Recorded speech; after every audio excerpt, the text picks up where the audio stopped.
Hey everybody, this is Grace.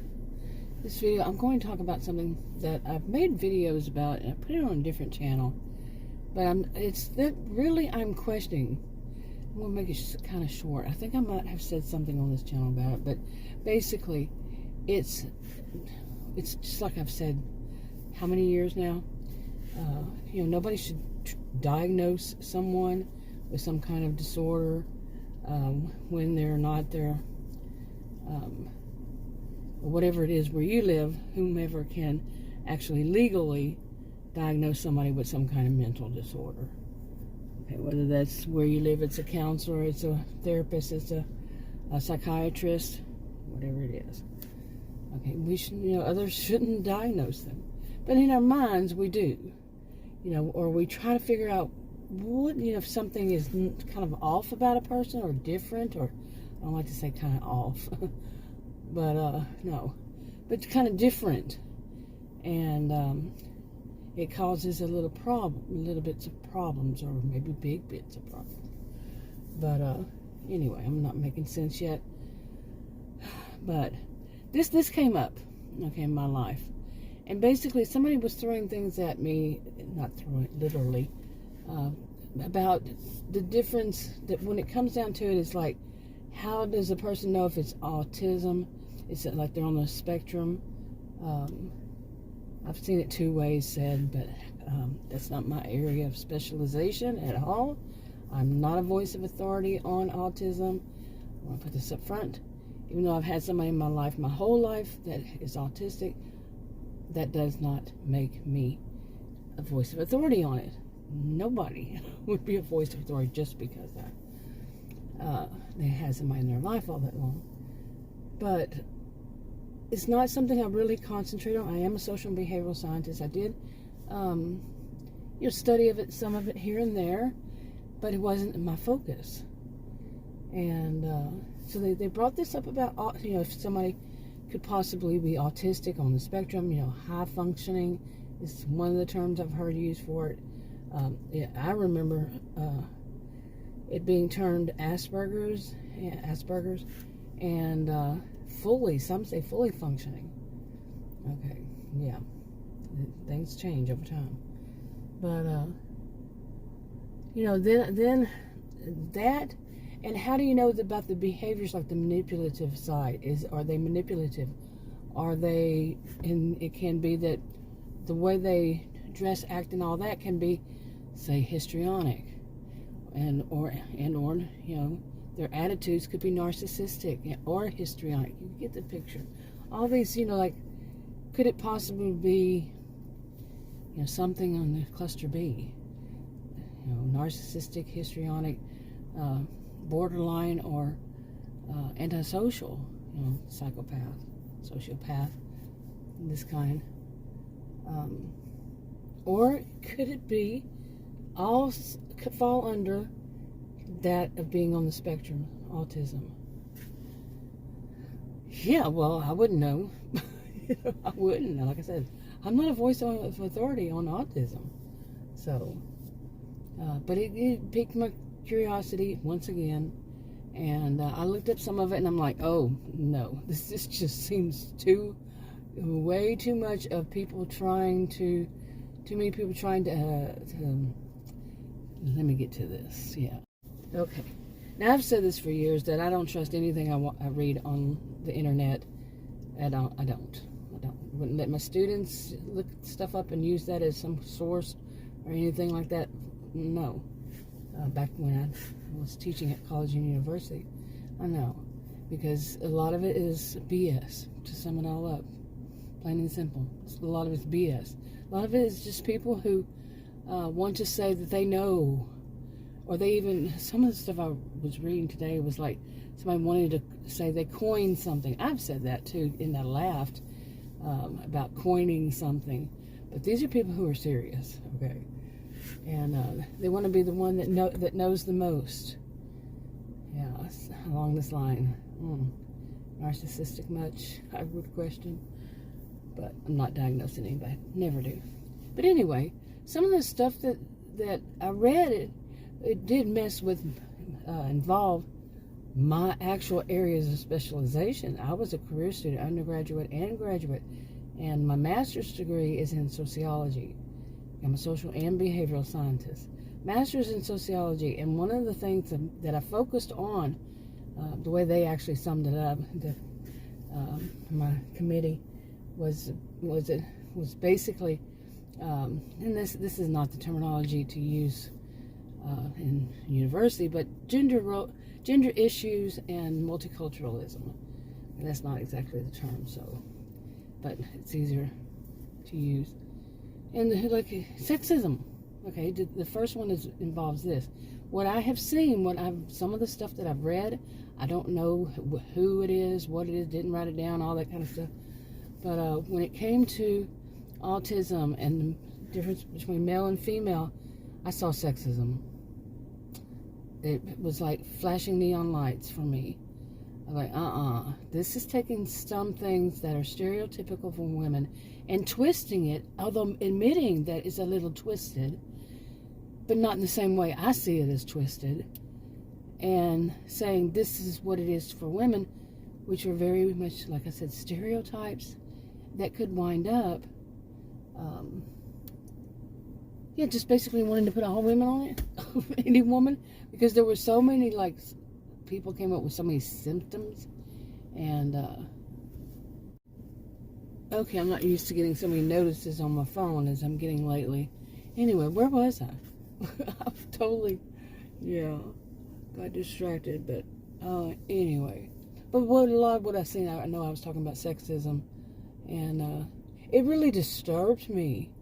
Like I said, that was one of my, sexism, what it was about, what happens if, as I used to say, if you oppress one, you oppress all. That's how I used to put it. So if you take, some men, take males, you say, well, all males have to do this and all females have to do that. You're oppressing both sides, not just women. You're oppressing all people. It's not just the two, but you're oppressing all people when you oppress some. And so in this, some of the stuff that I was seeing in this kind of situation, though, a bit different in that, I don't know how to say it, because it's like it was, the feeling it gave me is that, like I was saying earlier, that the people were wanting to act as though they knew everything there was about the topic, and that theirs was some kind of groundbreaking, new information, breaking news kind of thing within autism, how to define women. Women would be adults. Female is both, young and old women. I mean, females. Yeah. But you get what I'm saying. Anyway, how to define them differently than males? Well, that's one thing, the things I studied and I pushed forward was that male is model for physical or mental health. That was an issue. Females are not generic males, and, not everybody's a generic male, or a male or generic male. Anyway, you get that picture, right? But, so much that I read was, like I was saying, was so stereotypical. Some of it was, yes, women do this, some women do this, and it's kind of a norm for women to do that, women, because some of it just said female, some of it said women, but yeah, that's kind of a norm. But some was more stereotypical, okay, in a negative way. Well, stereotypes are in a negative way, but tend to be. Anyway, I just found it so disturbing, and I'm still finding it so disturbing because it just wasn't today. I have been doing this for, I don't know, more recent time, reading what I could every once in a while, and it's kind of like, so many times, when I was younger, I don't think that it happened so much these days, but they would, there were always jokes about women's hormones. Okay, let's just put it politely. Hormone mood swings and hormone phases, and whatever people were wanting to call it at that time. And I remember when I was teaching one class at college, and it had football guys in it, and not all, but some. And I remember one of them, I said, well, males have their own. And he was like, males have their, I went in more lecture mode from what was, in the textbook and all. He goes, no way, we don't either. He was so certain that it was only women, that that had to deal with this. And basically it was a form of sexism that was often used, as a form of sexism, was women's biological, cycles. So I'm trying to put it as politely as I can. But and not focus on what about males. I actually remember the class that I took. I can't remember the instructor. I remember the book. but about this issue, and that it was so understudied. That was the only thing that they were saying that was actually studied more in female than it was in male back in the day, was about their hormonal, their hormones. Let's just put it that way, okay? And so now, anyway, but get back to this. When I'm reading and watching and listening, I'm saying, not to all of it, but a big chunk of it saying, It's kind of like when I went and studied more of, I guess it was a couple of years ago maybe, of dissociative identity disorder. I'm a skeptic. I am a skeptic on what was in the past called multiple personality disorder. Yeah, I'm like, I don't know. Okay, anyway, so yeah, I wasn't so certain. Then I started, watching. Again, like I said, I don't believe in what I read or see on the internet. Tend not to, unless it's scholarly journal articles, and I wouldn't exactly call that on the internet for everybody to see. I wouldn't, but anyway, so started watching some videos, and it just seemed like people who were wanting too many, not all, and too many people wanting attention.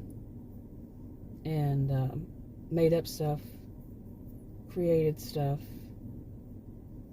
Did not see it as something real.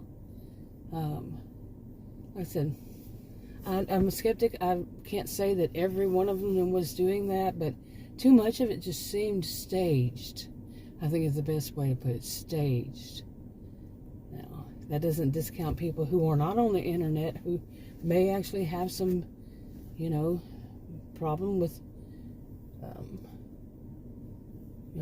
having alters that they don't feel totally, okay, I'm not an expert on that either.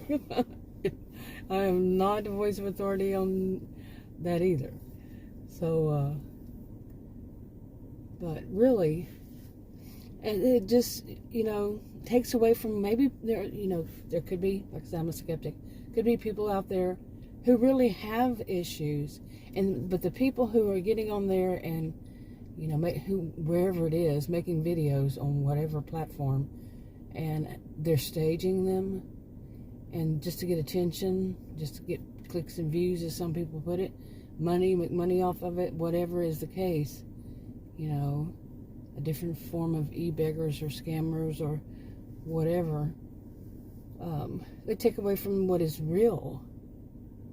Okay, and I had that same kind of feeling about what I saw about some of these that I saw about, people being autistic.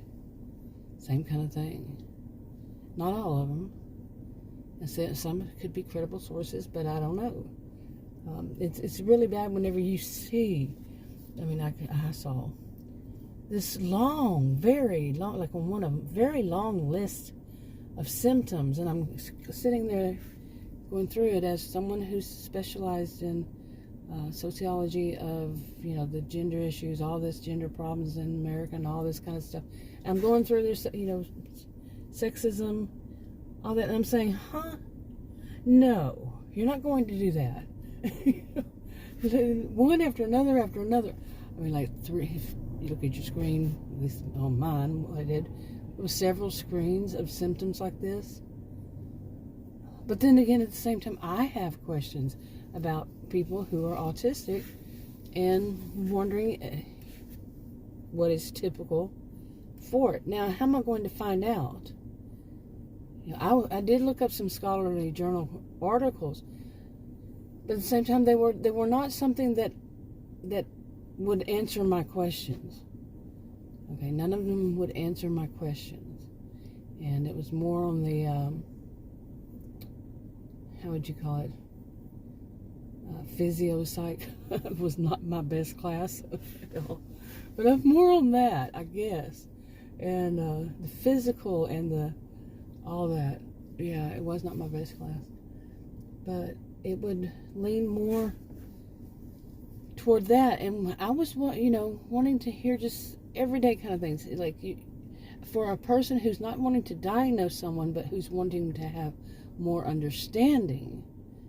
Just an average person who's not the one to diagnose, like I just said, but they just want to say, okay, how do I do it, and show my understanding, have awareness, and treat the person accordingly. How would I find out, certain things about what they do, what they don't do, and that's difficult. I mean, I've seen people who said about narcissists, and I don't really see so much as the, people like to put everything under the narcissist.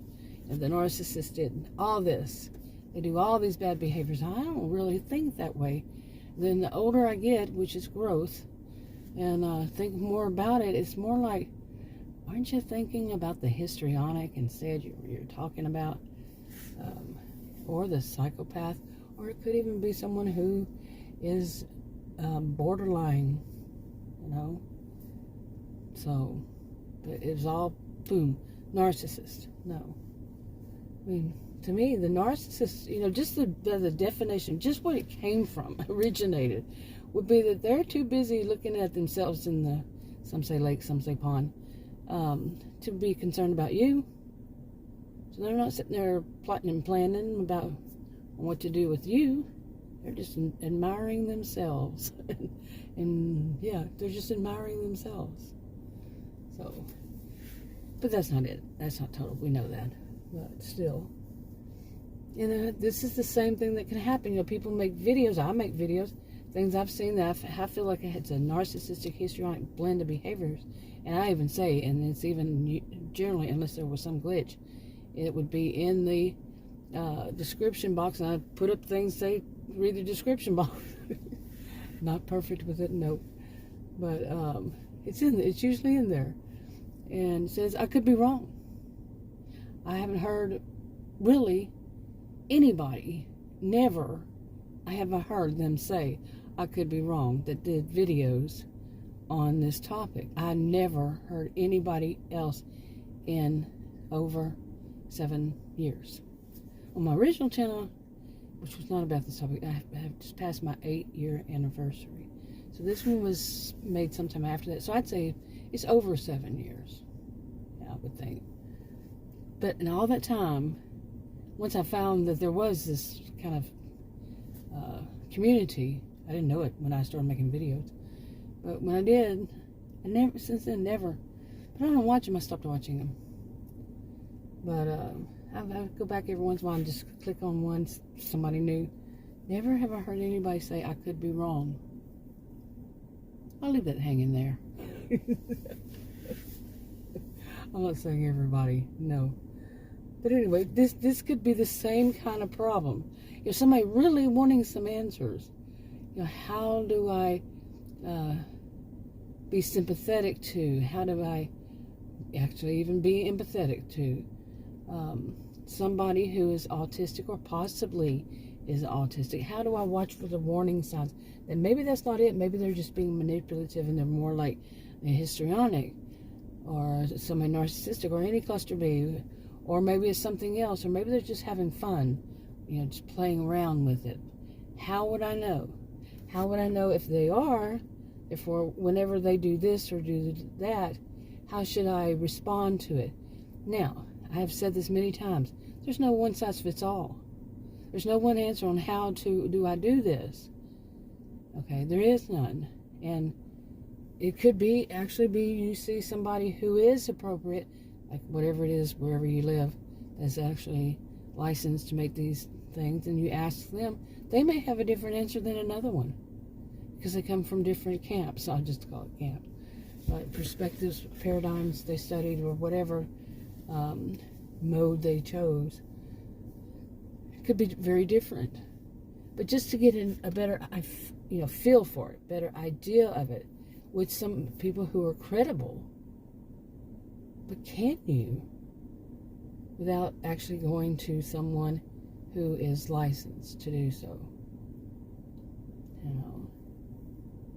And this is why some of the things bother me that are online, that are because does the layperson know the credible sources? I wouldn't know it on this, and I know at least one. Okay, yeah, and that one I'm not going to say which one, but yeah, I know the big one.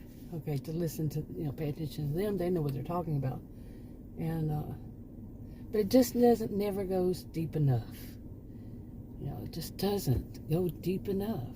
Okay, and I just can't imagine, having every time there's something new, if I were around this person and, every time there was something new, go to see a counselor, ask them, what do you do in this, or what is that? That would be a lot, but it might be the only thing that's right. Or ask some professor, but do you think professors have time to answer all the phone calls people would be making to say, what do I do? What does this mean? Yeah, you see what I'm saying?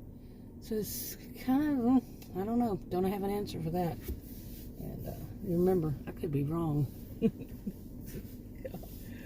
Oh, the arrogance of some.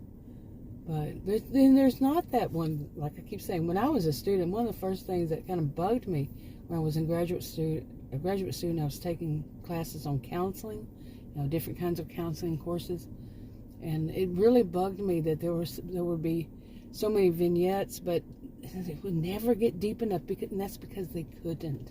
I could figure that one out. They couldn't.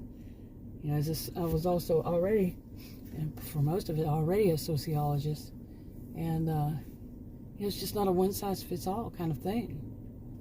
People are going to have, and that one particular person that you might be with, people have different reactions. They would have different responses. They could be there would be at different levels. They're not just, black or white kind of thing. There's some in the middle, or, I don't know if it's called low to high, low, medium, high, and there are gray areas in between kind of thing. So many different levels in between. But like I said, I am not a voice of authority on autism. I am not. And so, I have all these questions, and I'm like many people, where do I find good, credible answers to it? I remember years ago I made some suggestions. I don't know if anybody ever took them, but I don't know if they still do it anymore. And it was just for people in the United States. It was government publications, and but it was only on certain subjects, and they were free publications, and some were just, I don't know, some were actually, it could go from posters on up to books. Okay, and I still have some from back then when I had gotten a whole bunch of them, but over the years, really. But really, that would be more of a source to me, would be something run, by the government, and not by just somebody who wrote a book on it. And I'm kind of getting a little bit concerned about research that's being put out there. Not to all, some people hear that and say, oh, I'm not going to pay any attention to research, there's something wrong. But it's not that. Just because there's a problem with one doesn't mean there's a problem with all. But like I saw some people that were, doing research, scholarly research, peer-reviewed, and they used a social media influencer, two different ones. I saw this on. I'm like, I have watched those, and I disagree with them. Like, who taught them? Who really taught them? And their information was wrong. Okay.